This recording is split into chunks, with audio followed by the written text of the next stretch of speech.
Hello friends, how are you? Welcome in this channel. आज आपण units and measurements ह्या चॅप्टरचा part number 13 बघणार आहोत. नवीन टॉपिक शिकण्यापूर्वी आपण पाठच्या भागामध्ये काय शिकलेलो आहोत त्याचं एकदा शॉर्ट रिव्हिजन घेऊया. लास्ट लेक्चरमध्ये आपण बघितले होते युजेस ऑफ डायमेन्शनल ॲनालिसिस. ठीक आहे. सो डायमेन्शनल ॲनालिसिसचे आपण युजेस पाठच्या लेक्चरमध्ये बघितलेले आहेत. त्याच्यापैकी फर्स्ट यूज होता आपला to check the correctness of physical equation. कोणतंही फिजिकल इक्वेशन हे चेक करायचं आहे की whether it is correct or whether it is wrong. तर आपण डायमेन्शनल ॲनालिसिसच्या मदतीने ते फिजिकल इक्वेशन बरोबर आहे का नाही ते आपण चेक केलेलं आहे. राईट. कसं चेक करायचं ते देखील आपण शिकलेलो आहोत. त्याच्यानंतर आपण त्याचा सेकंड यूज बघितलेला आहे to find the relation between related physical quantities. ज्या फिजिकल क्वांटिटी एकमेकांशी रिलेटेड आहेत, सो अशा रिलेटेड फिजिकल क्वांटिटीचं आपण रिलेशन डिराईव्ह केलेलं आहे. राईट. त्याच्यानंतर थर्ड यूज आपण त्याचा बघितलेला आहे to find the conversion factor between the units of the same physical quantity in two different system of units. एकाच फिजिकल क्वांटिटीचे दोन युनिट्स, राईट, की जे दोन वेगवेगळ्या सिस्टीम ऑफ युनिट्समध्ये आहेत. सो ह्या युनिट्समधला आपण कन्वर्जन फॅक्टर फाइंड आउट केलेला आहे. राईट. सो हा जो भाग आहे हा भाग आपण पाठच्या व्हिडिओमध्ये स्टडी केलेला आहे.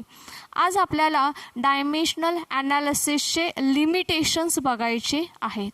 So let us try to understand the limitations of the dimensional analysis.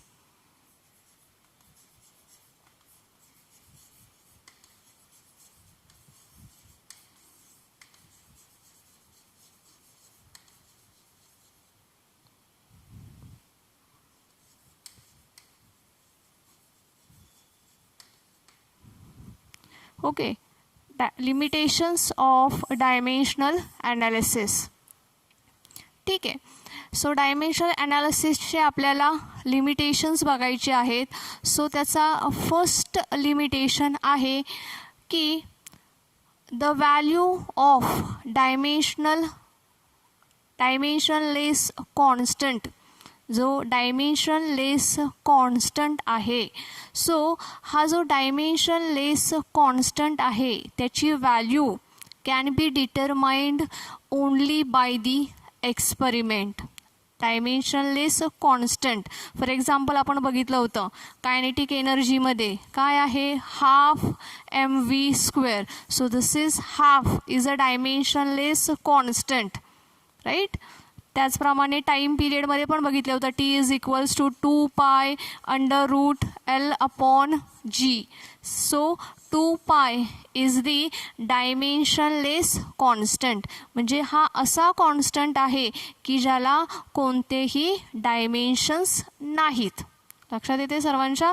असा कॉन्स्टंट की ज्याला डायमेन्शन नाहीत त्याला आपण काय म्हणतो, डायमेन्शनलेस क्वांटिटी असं म्हणतो. सो 2π हा काय आहे, डायमेन्शनलेस कॉन्स्टंट आहे.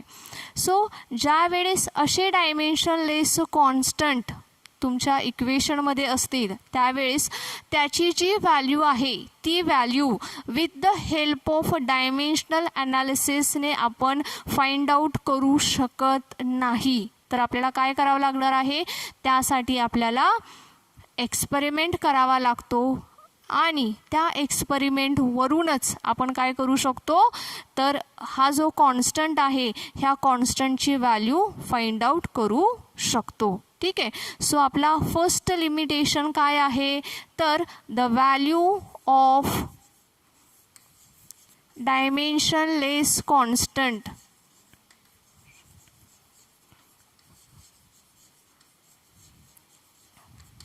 the value of a dimensionless constant can be derived only from the experiment. Only from the experiment. आता माझ्याकडे एवढी जागा नाही आहे प्रत्येक स्टेटमेंट पूर्ण लिहिण्यासाठी, त्यामुळे मी हे शॉर्टमध्ये लिहित आहे. ठीक आहे, तुम्ही मात्र काय करायचं आहे, तुमच्या नोट्समध्ये, तुमच्या वहीमध्ये हे पूर्ण वाक्य लिहायचं आहे. ठीक आहे. सो पहिलं लिमिटेशन काय आहे आपलं, तर the value of dimensionless constant cannot be obtain from the dimensional analysis. We can obtain that value only from the experiment. तर हा जो डायमेन्शनलेस कॉन्स्टंट आहे, इथं आपण बघितलं आहे ह्या फॉर्म्युल्यामध्ये kinetic energy is equals to half mv² किंवा T is equals to 2π√L/g. तर हा जो हाफ आहे किंवा हा जो 2π आहे, तर हे कसे आहेत, डायमेन्शनलेस कॉन्स्टंट आहेत, ह्यांना कोणतंही डायमेन्शन नाही. तर अशा कॉन्स्टंटची व्हॅल्यू आपल्याला डायमेन्शनल ॲनालिसिसने काढता येत नाही. राईट. तर ही जर का व्हॅल्यू काढायची म्हटलं तर we have to perform the experiment. आपल्याला एक्सपेरिमेंट करावा लागेल आणि त्या एक्सपेरिमेंटवरून आपण काय करू शकतो, अशा डायमेन्शनलेस कॉन्स्टंटची व्हॅल्यू फाइंड आउट करू शकतो. राईट. ठीक आहे. सो ह्याच्यानंतर आपण बघणार आहोत सेकंड लिमिटेशन. तर डायमेन्शनल ॲनालिसिसचं आपल्याला काय बघायचं आहे, सेकंड लिमिटेशन बघायचं आहे. आणि ह्याचं सेकंड लिमिटेशन आहे की the dimensional analysis cannot be used. हे डायमेन्शनल ॲनालिसिस आपण यूज करू शकत नाही. कुठे कुठे, तर the equations which involves the logarithmic functions, then exponential functions and trigonometric functions. बघा कोणकोणते, लॉगॅरिथमिक, त्याच्यानंतर एक्सपोनेन्शियल अँड ट्रिग्नोमेट्रिक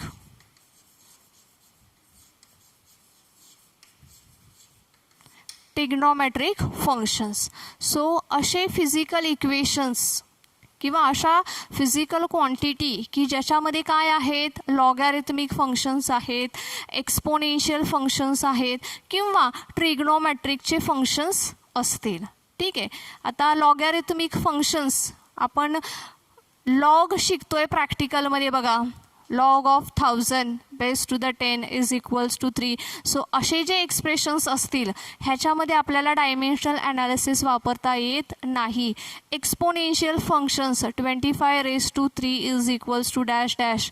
सो हे एक्सपोनेन्शियल फंक्शन झालं.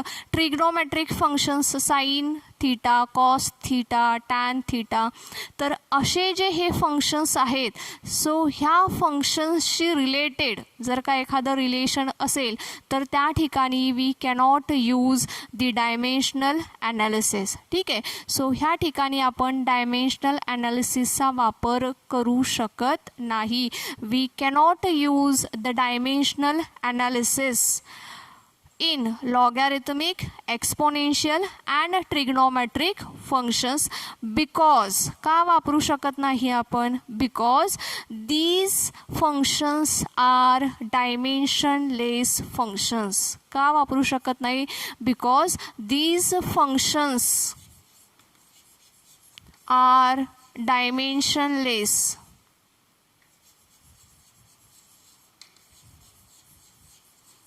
because these functions are dimensionless. ह्यांना डायमेन्शन्स नाही आणि ह्या फंक्शन्सला डायमेन्शन्स नसल्यामुळे आपण ह्या फंक्शनसाठी डायमेन्शनल ॲनालिसिस वापरू शकत नाही. राईट. लक्षात येते सर्वांच्या. Logarithmic, exponential and trigonometric functions are the dimensionless functions. Hence we cannot use the dimensional analysis for such expressions. मग अशा एक्सप्रेशन साठी आपण डायमेन्शनल ॲनालिसिस वापरू शकत नाही. त्याच्यानंतर आपल्याला बघायचं आहे ह्याचा तिसरं लिमिटेशन्स. आता we can use this dimensional analysis for the constant which are the dimensionless. आपण डायमेन्शनल ॲनालिसिस ही जी मेथड आहे ही कोणासाठी वापरतोय, तर अशा कॉन्स्टंटसाठी की ज्यांना कोणतंही डायमेन्शन नाही आहे. But if the constant is not dimensionless, म्हणजे जर का एखादा कॉन्स्टंट हा डायमेन्शनलेस नसेल तर काय होईल, we cannot use this method. आपण ही मेथड यूज करू शकत नाही. आपल्याला त्यांनी एक टेक्स्टबुकमध्ये बघा आपल्याला एक एक्झाम्पल दिलेलं आहे. फॉर एक्झाम्पल दिलेलं आहे त्यांनी, the force of gravitation F is directly proportional to the product of the masses of the two bodies, that is m1 m2, and inversely proportional to the square of the distance between them. So F is directly proportional to m1 m2 upon r square. F is directly proportional to m1 m2 upon r square. That means therefore F is equals to g into m1 m2 upon r square. Now this g is the constant of proportionality. g हा कसा आहे, constant of proportionality आहे. But it is not dimensionless quantity. हा कसा आहे, dimensionless नाही. g is not dimensionless. ठीक आहे, जी हा काय नाही आहे, डायमेन्शनलेस नाही आहे. That means G is having dimensions. लक्षात येते सर्वांच्या, जी इज नॉट डायमेन्शनलेस म्हणजेच काय, तर जीला काय आहेत, डायमेन्शन्स आहेत. Right. So G is having dimensions. मग जर का जीला डायमेन्शन्स असतील तर we cannot use this method. तर मग ही जी आपली डायमेन्शनल ॲनालिसिसची जी मेथड आहे ती मेथड आपण ह्या ठिकाणी ह्या इक्वेशनसाठी वापरू शकत नाही. राईट.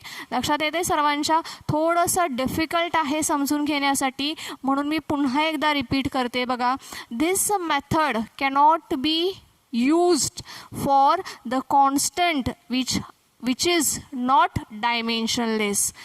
ही जी मेथड आहे ही मेथड आपण अशा कॉन्स्टंटसाठी वापरू शकत नाही की जे कॉन्स्टंट कसे असतील, नॉट डायमेन्शनलेस असतील, म्हणजेच त्यांना डायमेन्शन असेल. मग जर का कॉन्स्टंटला डायमेन्शन नसेल तरच फक्त आपण डायमेन्शनल ॲनालिसिस ही मेथड वापरू शकतो. आणि जर का कॉन्स्टंटला डायमेन्शन असेल तर आपण ही मेथड वापरू शकत नाही. So this method is not applicable if the constant is not dimensionless. लक्षात येते सर्वांच्या, जर का कॉन्स्टंट हा डायमेन्शनलेस असेल तर आपण ही मेथड वापरू शकतो.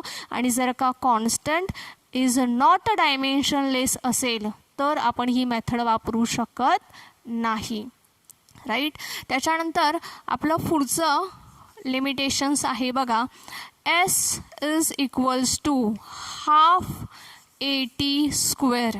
असं जर का इक्वेशन दिलं आणि ते आपल्याला सांगितलं, check this equation whether it is correct or not. ठीक आहे, तर मग आपण काय करणार, जनरल एस म्हणजे काय आहे, डिस्प्लेसमेंट आहे, आपण त्याचं डायमेन्शन काढणार.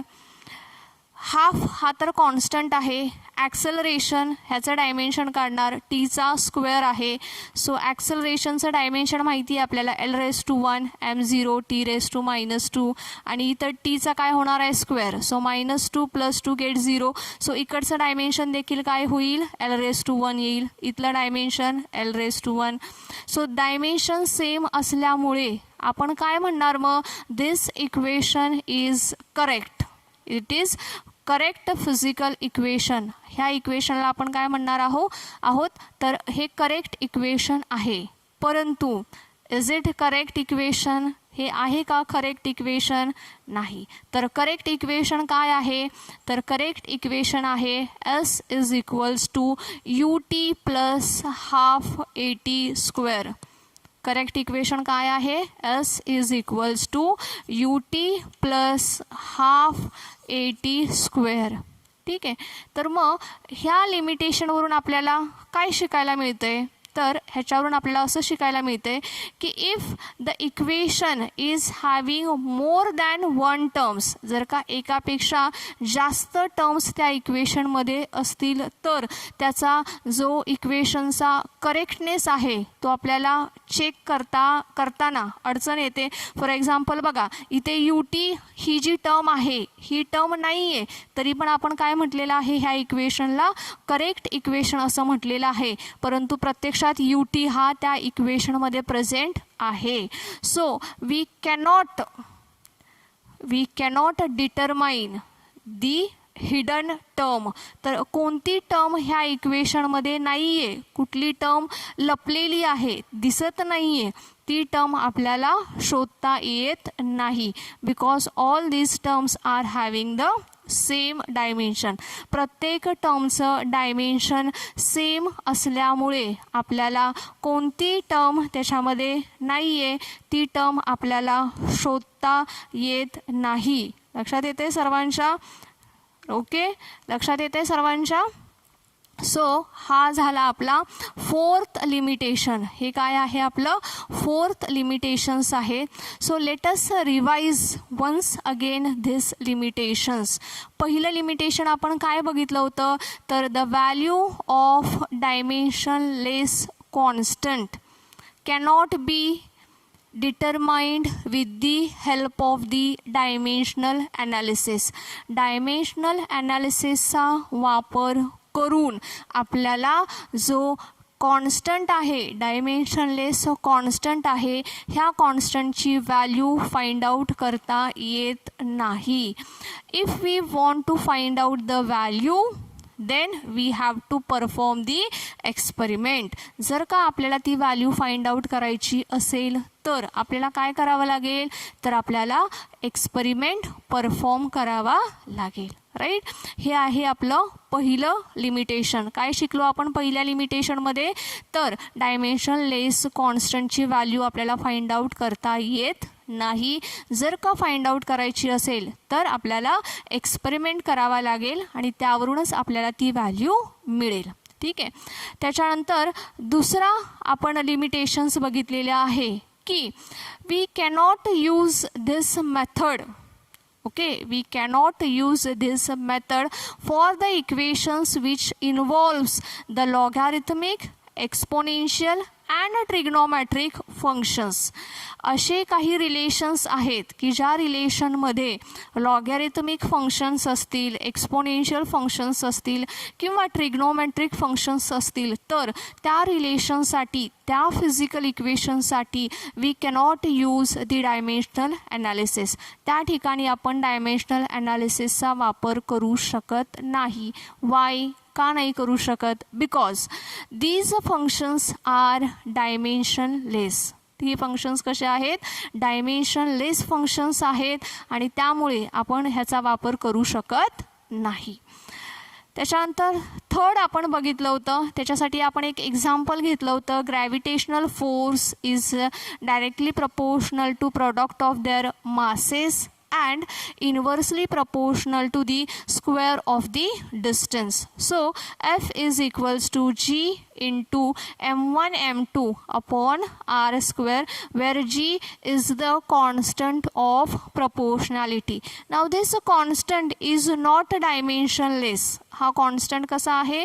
dimensionless नाही आहे. that means it is having the dimensions. आणि जर का ह्या कॉन्स्टंटला डायमेन्शन्स असतील तर आपण ही मेथड वापरू शकत नाही. Okay, so this method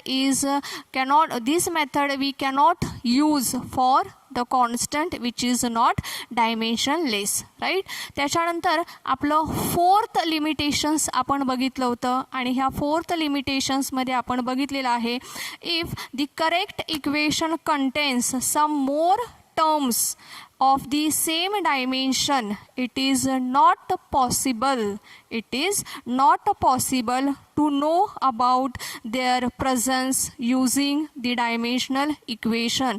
जर का एखादं इक्वेशन दिलं असेल तर त्याच्यामधली एखादी टर्म मिसिंग असेल तर आपण ती जी मिसिंग टर्म आहे तिचा प्रेझेन्स आपण फाइंड आउट करू शकत नाही. फॉर एक्झाम्पल जर का आपल्याला कोणी इक्वेशन दिलं s is equals to half AT² आणि आपण हे चेक केलं तर इट इज डायमेन्शनली करेक्ट, L⁻⁴ आपल्याला मिळेल आणि डायमेन्शनली ते करेक्ट होईल. बट इज इट करेक्ट, बरोबर आहे का ते? नाही. तर ॲक्च्युअल इक्वेशन काय आहे? s is equals to UT plus half AT². तर ही जी टर्म आहे ह्या टर्मचा प्रेझेन्स आपल्याला कळलेला नाही. सो ज्या वेळेस एकापेक्षा जास्त टर्म्स असतील इक्वेशनमध्ये, मी पुन्हा एकदा रिपीट करते, ज्या वेळेस दिलेल्या इक्वेशनमध्ये एकापेक्षा जास्त टर्म्स असतील आणि सर्वांचं डायमेन्शन सेम आहे, तर मग ह्याच्यामधली एखादी टर्म मिसिंग झाली, इथं मिस झाली ही टर्म, UT टर्म ही मिस झालेली टर्म आहे, तर तिचा प्रेझेन्स आपण फाइंड आउट करू शकत नाही. ठीक आहे. So these are the drawbacks or you can say that is the limitations of the dimensional analysis. So अशा पद्धतीने पाचच्या व्हिडिओमध्ये आपण डायमेन्शनल ॲनालिसिसचे युजेस बघितलेले आहेत आणि ह्या व्हिडिओमध्ये आपण डायमेन्शनल ॲनालिसिसचे लिमिटेशन्स बघितलेले आहेत. ओके स्टुडंट्स, सो नेक्स्ट लेक्चरमध्ये आपण डिस्कस करणार आहोत ऑन दी एरर्सच्या संबंधित आपण पुढच्या व्हिडिओमध्ये डिस्कस करणार आहोत. Okay students, thank you.